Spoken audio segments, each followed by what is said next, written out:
नमस्कार दोस्तों, स्वागत है आपका। बात करेंगे आज बड़ी खबरों में। किसान आंदोलन, सरकार से किसानों की वार्ता, फिर बेनतीजा। 8 जनवरी को होगी अगली बैठक। वहीं अगली बड़ी खबर में बात करेंगे जियो टावर तोड़फोड़ मामला। रिलायंस ने कहा कॉन्ट्रैक्ट फार्मिंग से हमारा कोई लेना देना नहीं, कंपनी ने भेजा high court. Madhya Pradesh CM Shivraj ने किया ऐलान, अभी नहीं लगवाऊंगा कोरोना वैक्सीन। वहीं अगली बड़ी खबर में बात करेंगे मुरादनगर शमशान घाट हादसा, घंटों बाद अधिकारियों के आश्वासन पर माने परिजन, सड़क से हटाएं 100।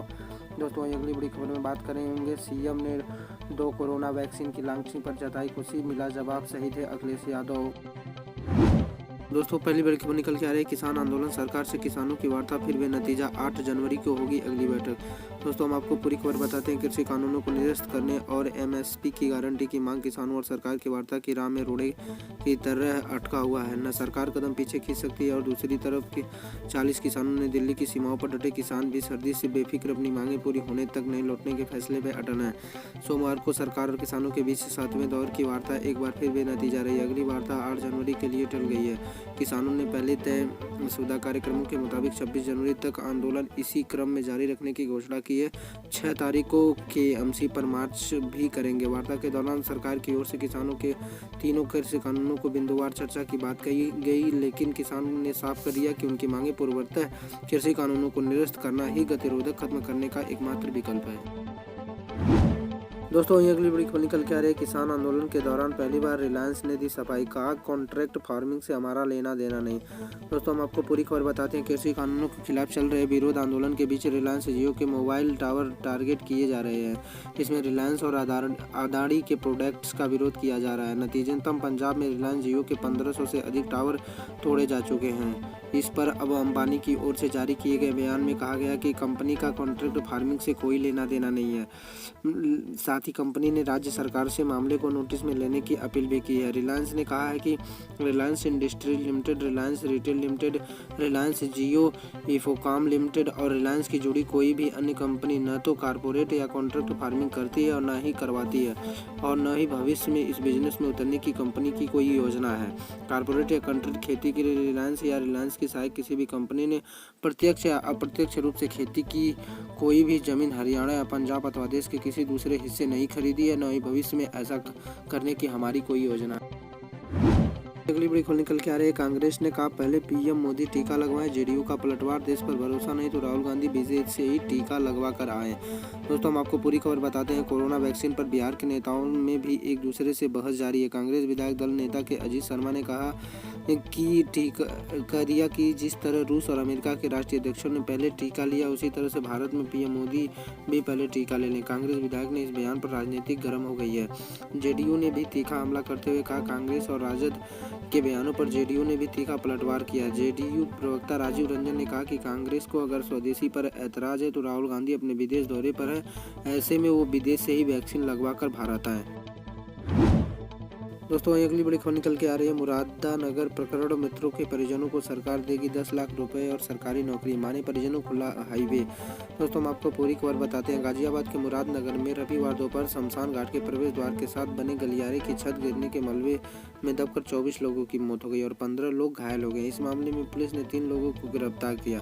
इनमें EO Niharia Singh, JE CP Singh, supervisor Ashish शामिल है और ठेकेदार अजय त्यागी व अन्य अज्ञात लोगों को गिरफ्तारी नहीं हो सकी। यह जानकारी एसपी ग्रामीण डॉक्टर नीरज राजा ने दी है। उनका कहना है कि इन सभी को गिरफ्तार कर जेल भेजा जा रहा है। इसके बाद आगे की विधिक कार्रवाई होगी। वहीं मृतक के परिजनों 100 को सोमवार सुबह मुरादनगर में 2 जगह 100 रख जमाव लगा दिया था। इसके बाद कई रास्तों में जारी जाम लग गया था। अधिकारियों के आश्वासन के बाद परिजनों ने मान गए और मृतक के परिजनों ने रास्ते 100 को हटा लिया और अब हाईवे खुल गई है। हम दोस्तों आगे भी बताते हैं। प्रशासन के आश्वासन के बाद ही परिजनों को 100 को उठाने को तैयार नहीं। प्रदर्शन कर रहे लोग मुख्यमंत्री और प्रदेश सरकार के खिलाफ नारेबाजी कर रहे हैं। इसके साथ ही मुरादनगर पालिका के चेयरमैन विकास तेवतिया पर भी लोग कार्रवाई करने की मांग कर रहे हैं। अगली बड़ी खबर निकल के आ रही है। दुनिया में एक टीका आया, हमने 2 वैक्सीन लॉन्च कर दी। सीएम योगी बोले तो मिला जवाब, सही थे अखिलेश यादव। शनिवार को मुख्यमंत्री योगी आदित्यनाथ ने कहा था कि मकर संक्रांति तक कोरोना वैक्सीन का टीका आ जाएगा। उन्होंने कहा था कि कोरोना वैक्सीन का ड्राई रन चल रहा है। 5 तारीख को पूरे प्रदेश में ड्राई रन होगा। दोस्तों, हम आपको पूरी खबर बताते हैं। उत्तर प्रदेश के मुख्यमंत्री योगी आदित्यनाथ ने देश में 2 कोरोना वैक्सीन को लॉन्च होने पर खुशी जताई है। उन्होंने प्रधानमंत्री नरेंद्र मोदी की तारीफ की। उन्होंने कहा कि पीएम मोदी के मार्गदर्शन में ऐसा संभव पाया है। योगी आदित्यनाथ ने गोरखपुर में एक कार्यक्रम के दौरान कहा, आज प्रधानमंत्री के मार्गदर्शन में भारत का पहला देश है जिसने कोविड-19 की 2 वैक्सीन एक साथ लॉन्च कर दी। आज भारत ने दुनिया के सामने साबित कर दिया, दुनिया में एक वैक्सीन आई है और भारत एक साथ 2 वैक्सीन लॉन्च कर रहा है।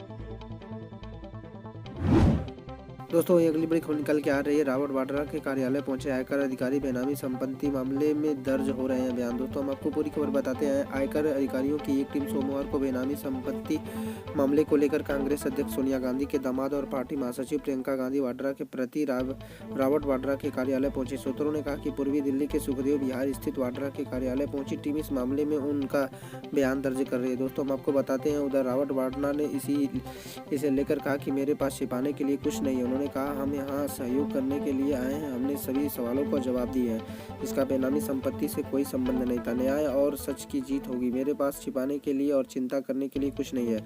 मैं हमेशा सहयोग करूंगा। दोस्तों, हम आपको बताते हैं, रॉबर्ट वाड्रा को आयकर विभाग ने पहले ही बयान दर्ज करने के लिए समन किया था, लेकिन तब उन्होंने कोरोना वायरस का हवाला देते हुए बयान दर्ज नहीं कराया था। बता दें कि प्रवर्तन निदेशालय ने पिछले साल जुलाई में वाड्रा के करीब आर्म्स डीलर संजय भंडारी के खिलाफ मनी लॉन्ड्रिंग का एक नया मामला दर्ज किया था। रॉबर्ट वाड्रा के लंदन में लगभग 12 मिलियन पाउंड की संपत्ति से जुड़े मामले में पहले से ही जांच चल रही है। यह संपत्ति कैथिल और तौर पर उनकी 2018 में दर्ज इस मामले में प्रवर्तन निदेशालय द्वारा उन्हें बड़े पैमाने पर भी पूछताछ की गई है। दोस्तों, अगली बड़ी खबर निकल के आ रही है। कोलकाता भाजपा के रोड शो में कैलाश विजयवर्गीय की गाड़ी पर फेंका जूता, टीएसपी पर आरोप। दोस्तों, हम आपको पूरी खबर बताते हैं। पश्चिम बंगाल में भाजपा और तृणमूल के बीच घमासान जारी है। सोमवार को भाजपा महासचिव कैलाश विजयवर्गीय ने नेतृत्व में कोलकाता में रोड शो निकाला गया। वो जब वहां अल्पसंख्यक क्षेत्र में गुजर रहे थे, उस वक्त उनकी गाड़ी पर जूते चप्पल फेंके गए। हालांकि इससे रोड शो पर कोई असर नहीं पड़ा, पर वह बदुस्तर जारी रहा। दोस्तों, हम आपको बताते हैं, रोड शो में कोलकाता के पूर्व मेयर शोभान चटर्जी भी शामिल होने वाले थे, लेकिन दोनों नहीं पहुंचे। चटर्जी रोड शो का नेतृत्व करने वाले थे। वे हाल ही में भाजपा में शामिल हुए थे। बताया गया कि चटर्जी अपने दोस्त बैसाखी बनर्जी के अचानक बीमार पड़ने के कारण नहीं पहुंचे थे। दोस्तों, अगली बड़ी खबर निकल के आ रही है। ममता ने केंद्र सरकार को लिखा पत्र, नेताजी बोस से जुड़े सभी दस्तावेज सार्वजनिक हो। दोस्तों, हम आपको पूरी खबर बताते हैं। पश्चिम बंगाल में आगामी चुनाव, विधानसभा चुनाव के मद्देनजर पार्टी विभिन्न तरह से मुद्दे उठा रही है। इसके साथ ही सियासी बयानबाजी के अलावा राजनीतिक हिंसा की घटनाएं भी आए हैं, दिन सामने आती जा रही हैं। बहरहाल, इस क्रम में सोमवार को राज्य की मुख्यमंत्री ममता बनर्जी ने केंद्र सरकार को एक पत्र लिखा। इस पत्र में ममता ने केंद्र सरकार से नेताजी सुभाष चंद्र बोस से संबंधित महत्वपूर्ण दस्तावेजों को सार्वजनिक करने की मांग की। वहीं हम आपको बताते हैं, ममता बनर्जी ने सोमवार को इस संबंध में अपने पत्र और राज्य सरकार के फैसले से जुड़ी तमाम जानकारी दी। उन्होंने नेताजी सुभाष चंद्र बोस की जयंती को लेकर एक बड़ी घोषणा भी की। उन्होंने कहा कि बंगाल में नेताजी सुभाष चंद्र बोस की जयंती पर देश नायक दिवस मनाया जाएगा। अगली बड़ी खबर निकल के आ रही है। पीएम मोदी से। पीएम मोदी बोले, हम दुनिया में सबसे बड़े टीकाकरण कार्यक्रम शुरू करने वाले हैं। वैज्ञानिकों का आभार भी व्यक्त किया। दोस्तों, हम आपको पूरी खबर बताते हैं। प्रधानमंत्री नरेंद्र मोदी ने सोमवार को वीडियो कॉन्फ्रेंसिंग के जरिए नेशनल मेट्रोलॉजी कॉन्फ्रेंस के उद्घाटन भाषण दिया। प्रधानमंत्री ने नेशनल ऑटोमेटिक टाइम स्केल और भारतीय निर्देशक द्रव्य राष्ट्र को समर्पित किया और नेशनल एनवायरनमेंटल स्टैंडर्ड्स लैबोरेटरी की आधारशिला रखी। इस मौके पर केंद्रीय मंत्री डॉक्टर हर्षवर्धन भी मौजूद रहे। इस मौके पर देश को संबोधित करते हुए उन्होंने कहा कि भारत की जल्द ही दुनिया का सबसे बड़ा टीकाकरण कार्यक्रम शुरू होने वाला है। इसके लिए वैज्ञानिकों और तकनीशियों का आभार। प्रधानमंत्री ने कहा कि CSIR के वैज्ञानिकों को पूरे देश में शैक्षिक संस्थाओं के छात्रों के साथ चर्चा की और बातचीत करनी चाहिए। मेड इन इंडिया उत्पादों का जिक्र करते हुए उन्होंने कहा कि हम दुनिया को भारतीय उत्पादों से भरना नहीं चाहते, लेकिन हमें दुनिया के हर कोने में भारतीय उत्पादों के लिए हर ग्राहक का दोस्तों ये अगली बड़ी खबर निकल के आ रही है। मध्य प्रदेश से सीएम शिवराज ने किया ऐलान, अभी नहीं लगवाऊंगा कोरोना वैक्सीन। दोस्तों हम आपको पूरी खबर बताते हैं। देश में कोरोना वायरस को मात देने के लिए 2 वैक्सीन को इस्तेमाल की मंजूरी दी जा चुकी है। वहीं दूसरी तरफ वैक्सीन को लेकर सियासत भी शुरू हो गई है। सपा अध्यक्ष अखिलेश यादव, जन अधिकार पार्टी के पप्पू यादव और कांग्रेस सांसद शशि ठाकुर ने सवाल उठाए हैं। वहीं एक कांग्रेस विधायक का कहना है कि प्रधानमंत्री नरेंद्र मोदी खुद टीका लगाकर लोगों का विश्वास जीते। इसी बीच मध्य प्रदेश के मुख्यमंत्री शिवराज सिंह चौहान का कहना है कि वो अभी टीका नहीं लगवाएंगे क्योंकि वो लगता है डर गए हैं। शिवराज सिंह चौहान ने सोमवार को कहा, मध्य प्रदेश के समस्त जिले कोविड-19 वैक्सीन के लिए तैयार है, सभी प्रकार की व्यवस्थाएं कर ली गई हैं। मैंने निर्णय लिया है कि मैं अभी वैक्सीन नहीं लगवाऊंगा, मेरी बारी बाद में आनी चाहिए। पहले हम प्रायोरिटी ग्रुप्स का वैक्सीनेशन सुनिश्चित करेंगे और बाद में वैक्सीनेशन होगा। वहीं मुख्यमंत्री ने घोषणा ऐसे समय पर की जब विपक्ष नेता लगातार वैक्सीन को लेकर सवाल खड़े कर रहे हैं। कोविशील्ड और कोवैक्सीन को मंजूरी दिए जाने के बाद कांग्रेस नेता शशि ठाकुर और जयराम रमेश ने वैक्सीन के आपात इस्तेमाल को लेकर सवाल उठाते हुए स्वास्थ्य मंत्री डॉक्टर हर्षवर्धन से जवाब मांगा। शशि ठाकुर ने ट्वीट कर कहा कि कोवैक्सीन का अभी तक तीसरे चरण का परीक्षण नहीं हुआ है, स्वीकृति समय से पहले मिली है और यह खतरनाक हो सकती है। डॉक्टर हर्षवर्धन को स्पष्ट करना चाहिए, पूरे परीक्षण समाप्त होने तक इसके उपयोग से बचा जाना चाहिए। इस दौरान भारत एस्ट्राजेनेका वैक्सीन के साथ अभियान शुरू कर सकता है।